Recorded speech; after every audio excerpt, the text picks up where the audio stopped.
If you go on YouTube and search retire abroad, you'll find 100 videos, including some of ours, selling you the same dream. A cheap paradise in Portugal, Thailand, or Costa Rica. It's a great fantasy. But that's all it is, a fantasy. Today, we'd like to tell you about something else. We pulled the official data to see where American retirees actually live. The source is the Social Security Administration. They track every payment they send to a bank overseas. Now, is it a perfect count? No. Many of you rightly point out that you keep a US bank for your deposits. So this data definitely undercounts the two total. But it is the single best tool we have for seeing the big picture. It's a powerful index that shows where the largest and most established American retiree communities really are. And the story it tells will shock you. And it paints quite the story. The places you see on Instagram are almost nowhere to be found on this list. Instead, the list is dominated by countries with cold winters and high taxes. So the real question is why?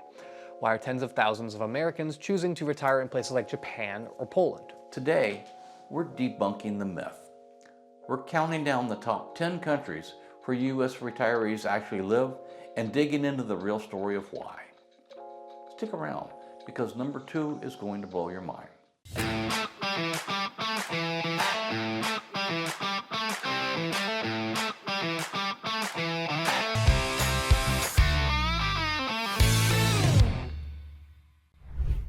Kicking off our list at number 10 is Portugal, with over 11,000 US retirees, but the estimate jumps to as high as 25,000 depending on how you get your count. This is the one country that actually lives up to its hype and breaks into the real top 10. The D7 visa, the affordable cost of living, the great climate, they're all real draws. Now as for our reality check, as we discussed last time, Portugal is ground zero for the housing crisis debate. Its popularity is its biggest problem. While it's the only paradise destination to make the real list, it's also the one facing the most social friction. Being welcome here is entirely dependent on you avoiding the overheated hotspots of Lisbon and Porto and becoming a part of a smaller community. We will, of course, continue to show you locations that are wonderful, even if just for a visit. This country is a wonderful, lovely place. We are so grateful to be able to call it our home. At number 9, with almost 15,000 retirees, is France. People don't retire to France to save money. They do it for the culture, the food, the history, and the healthcare system. France has an estimated total of 105,000 Americans who are largely a mix of dual nations, students, long-term residents who have navigated the complex visa for work or family. The reality check. The French welcome is conditional on one thing: your effort. If you don't learn the language, you will be permanently isolated. The bureaucracy is famously complex and can be soul-crushing if you expect American-style efficiency. While the healthcare is world-class, life outside of the major cities can be very quiet and traditional. You're not buying into a service, you're attempting to join a fiercely proud ancient culture. And as we have said it, it is really an incredible country. The people are nice, the countryside living is clean and historic. Number 8, our first major shocker, is Poland, with over 16,000 American retirees, and when you add in the dual citizens, the number goes up to 30,000. Now you won't find Poland on any top 10 paradise lists. So why are people going here? The answer is rather simple. It's heritage. This is almost entirely driven by first or second generation Polish Americans returning to their homeland. They have family ties, a claim to citizenship, and a deep cultural connection. For them, the welcome is absolute. Now, for an American with no ties, the language barrier is immense, and the culture can be opaque. It is a top 10 destination, but only for a specific group. Now, I wonder what great-great-grandpa Lewandowski would say. Number 7 is Italy, with almost 18,000 retirees, and the number is estimated over 70,000 when you count the dual citizens. Like France, this isn't always a budget choice. It's a heart choice, and it's also deeply driven by heritage. Don't get me wrong, there are locations where the government is inviting immigration in order to rebuild small abandoned towns and villages. The reality check. A huge number of these retirees are Italian Americans reclaiming their citizenship and connecting with their own roots. They often settle in small southern towns that their grandparents left behind. If you have that connection, you're treated like a long-lost cousin. If you don't, you're just another foreigner navigating a country with a beautiful but often chaotic infrastructure. But we still want to visit these small towns and see the beauty and opportunity for ourselves. Clocking in at number 6 is the Philippines, with 36,000 retirees.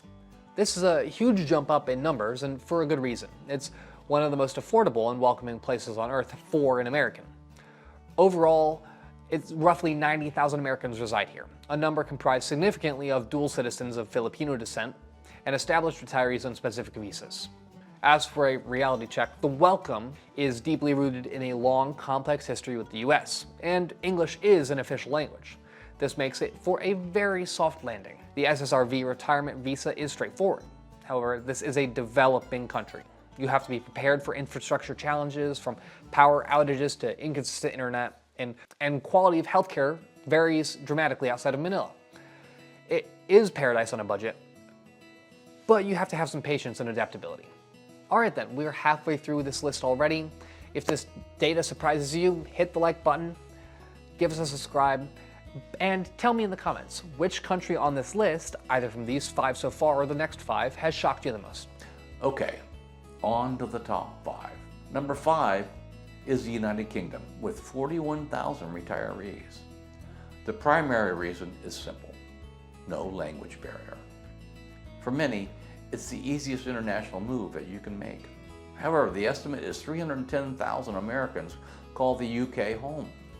They are primarily a mix of dual citizens, professionals on work visas, and university students. The reality check: easy doesn't mean smart. The UK has a severe cost of living crisis, especially in England. The National Health Service, NHS, is under extreme strain with historic wait times. The weather is, well, it's the UK. The welcome is generally fine, but post-Brexit, the bureaucracy for visas has become tougher. Most Americans retiring here have pre-existing family or deep professional ties. Up next at number 4, with a massive 51,000 American retirees, is Germany. This is another one that shocks people. Why Germany? Well, the answer is often military. Believe it or not, Germany has an estimated 215,000 American residents who are dominated by military personnel and their families under the SOFA agreement, alongside corporate professionals. A significant percentage of these retirees are US military veterans who served in Germany and decided to stay. They already have a foothold in the country and a connection to the culture. For outsiders, the German welcome is based on respect for rules and order. You must learn the language, file your paperwork correctly, and sort your recycling, which I believe should be standard. It is safe, clean, and efficient, but it is not a warm and fuzzy kind of welcome. But since we are from the Midwest in the US, where so many of the German settlers landed in the 1800s, we think we could probably settle right in and feel at home. Our number 3 on the list is Mexico, with 67,000 retirees. But Mexico has an estimated 1.6 million Americans living there, a population composed heavily of dual citizens, a large number of documented residents, and a significant number of uncounted group of perpetual tourists and unregistered residents. This is the one country that appears on both the fantasy list and the real data-driven list. The reason is proximity. It's easy to go back and forth to see family and friends. The reality check. Everything we've said about Mexico still holds true. It's affordable, the weather is great, and you can drive or take a short flight home. The key is sticking to the established, safe expat communities like San Miguel de Allende and Lake Chapala, where a symbiotic relationship with the local community exists. It's popular because it offers the best of both worlds, an escape that's still connected to home. Number 2 is going to be the biggest shock on the list. It's Japan, with an incredible 77,000 people, and the estimated total number being 115,000. Now, Japan is going to come with a bit of a caveat, quite the reality check. Before you pack your bags, you need to understand that 99% of these are US military retirees. These are individuals who served in Japan, married a Japanese national, and are living there with a SOFA protections or other long-term residency. For the average American civilian with no ties, retiring to Japan is extraordinarily difficult. The language barrier is complete, the culture is famously reserved, and the path to visa is nearly impossible. Japan is safe, it's clean, it's wonderful, but it's not an open door. And the number one country where American retirees actually live by a landslide is our neighbor to the north, Canada, with over 118,000 retirees. It is estimated that Canada is home to 1.1 million Americans, the vast majority of whom are dual citizens or long-term residents with deep family and economic ties. The reality check. It's the most obvious and overlooked choice. There is no language barrier. The culture is similar, and for many, family is just a short drive across the border. But the fantasy of a gentle, cheaper America is outdated. Canada has a severe housing crisis, some of the highest taxes in North America, and a public health care system that, while universal, has wait times that can be shockingly long. You're not escaping America's problems, you're just trading them in for a different version. And currently, the welcome mat may not be so welcome. So then, what does this list of 10 tell us? It tells us that the real story of retiring abroad isn't about escaping to a cheap beach. It's about following a connection to a family, to heritage, to a spouse, or to a past life in the military. It's less about paradise and more about practicality. The real 10 isn't about finding a fantasy life, but about building a real one, often in places that are more familiar than we think.